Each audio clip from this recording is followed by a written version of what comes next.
முதல்ல பொண்டாட்டினா என்னங்கறத தெரிஞ்சுக்க. நமக்கு ஏதாவது ஒண்ணுன்னா அம்மா அழுவுறதுலயும், அம்மாக்கு ஏதாவது ஒண்ணுன்னா நாம அழுவுறதுலயும் ஆச்சரியம் இல்லையடா. ஏன்னா ஒரே ரத்தம், அந்த உணர்வு இருக்கு. எங்கேயோ பிறந்து எங்கேயோ வளர்ந்து பாதியிலே நம்ம குடும்பத்துக்கு வந்து நமக்கு ஏதாவது ஒண்ணுன்னா நம்ம கால் மாட்டுல உட்காந்து ஓன்னு ஒப்பாரி வச்சு அழுவுறாள, அவதாண்டா பொண்டாட்டி.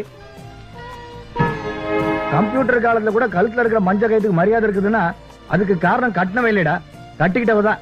ஏன்னா அந்த கைத்துக்காக அவ கட்டுப்பட்டு இருக்கிறா. பொண்டாட்டிய பிறந்த வீட்டுக்கு அனுப்பி வச்சுட்டா அவளுக்கு பேர் வாழா வெட்டிதான். ஆனா புருஷன்காரனுக்கு வாழ்க்கையே வெட்டி.